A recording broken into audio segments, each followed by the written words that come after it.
Hi, my name is Lori Naser. I'm the gifted teacher for the McGuffey School District. Through an adventure of the American mind, I decided to give my students a glimpse of what it would have been like to go to school during the Depression. I talked with my grandparents, Dominic and Mary Bellotti, about their school days that began way back in 1925. Both of them grew up in a small steelmaking town in Washington County. It is called Washington, Pennsylvania, and they pretty much lived there their whole lives. They grew up during the Great Depression. Whenever they got ready for school in the morning, they couldn't worry about what cute outfit to wear or how to fix their hair. It was pretty much put on what you had, wash your face, and comb your hair. And those clothes? Hand-me-downs. They were both from large families, so whatever they had was worn by their older brothers and sisters. Pappy's pants were always so big that his mom had to find suspenders for everything he wore. And Grammy, the dresses she wore were made from feed sacks. She said she didn't mind, though. She even learned how to make them herself. Then was the walk to school.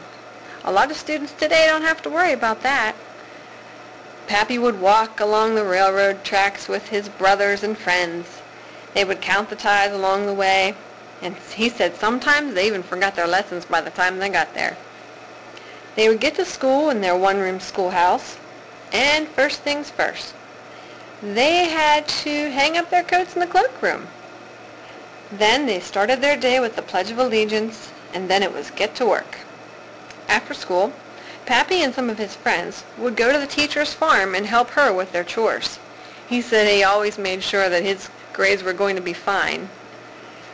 Whenever they got home from their school day, they had to take those shoes off. There was no extra money to go buy new ones to play in, so they had what they had, and they had to run around barefoot if they had to do anything outside of school. Those were the days, getting punished for leaving your shoes on. Although some of his friends did get in trouble for sneaking a smoke here and there. Pappy had to grow up pretty fast. At the end of his freshman year in high school, his dad died and he had to take his place at the mine. 17 years old, and he was working alongside his brother in the mine. His brother had the job of shooting the coal down with dynamite. One night his brother was called into another section of the mine, and Pappy asked him not to go, but he had to. So Pappy called for the hoisting oar to come and pick him up. He was done. He'd find another way to help support the family. Grammy had to drop out of school after 9th grade to take care of her mom, who had fallen ill. She used those homemaker skills that she'd learned at school to become the greatest homemaker on earth. Even though she'd endured tough times as well, she has priceless memories of making beautiful music with her family. Her dad would play the mandolin. Her brother Tony would play the guitar. The ladies would do their part by singing. It's remarkable to compare the school days then to the school days now. This was such a meaningful project to discover my grandparents' school days.